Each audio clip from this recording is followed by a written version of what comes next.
గాజువాక శంఖారావం సభలో లోకేష్ చేసిన వ్యాఖ్యలను ఖండిస్తున్నట్లు నియోజకవర్గ వైసీపీ ఇన్ఛార్జ్ ఉరుకుటి రామచంద్రరావు తెలిపారు.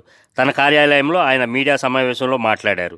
ఎమ్మెల్యే నాగిరెడ్డిపై లోకేష్ ఇష్టానుసారంగా మాట్లాడారని మండిపడ్డారు. గాజువాకలో ఎన్నడూ జరగని అభివృద్ధి ఈ 5 ఏళ్లలో ఎమ్మెల్యే నాగిరెడ్డి చేపట్టారని తెలిపారు.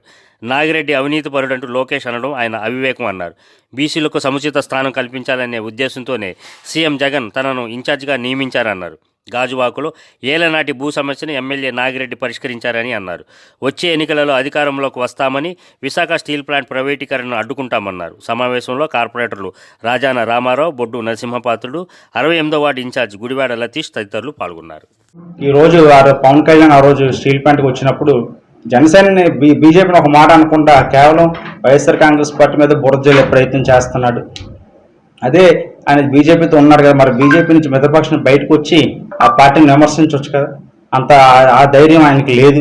ఇప్పుడు అదే మరి తెలుగుదేశం పార్టీ కూడా ఆ బీజేపీతోటే పొత్తు కోసం వెంపర్లు ఆడుతున్నారు. నిజంగా వీరు స్టీల్ ప్లాంట్ ప్రైవేటైజేషన్ అందరూ వ్యతిరేకమైతే బీజేపీతో కలిసేందుకు ఎందుకు ఈ పవన్ కళ్యాణ్ జనసేన కానీ చంద్రబాబు ఎందుకు అంత తాహతాలు ఆడుతున్నారు? వాళ్ళు కూడా ప్రజలకు సమాధానం చెప్పే టైం ఆసన్నమైంది. ఏదైనా స్టీల్ ప్లాంట్ ప్రైవేటీకరణ అనేది వైఎస్ఆర్ కాంగ్రెస్ పార్టీ ప్రభుత్వం మళ్ళీ వస్తేనే అది నిలుపుదల చేస్తుంది. రేపు రానున్న ఎన్నికల్లో తప్పకుండా 25కి 25 ఎంపీలు కూడా వైఎస్ఆర్ కాంగ్రెస్ పార్టీ గెలుచుకుంటుంది.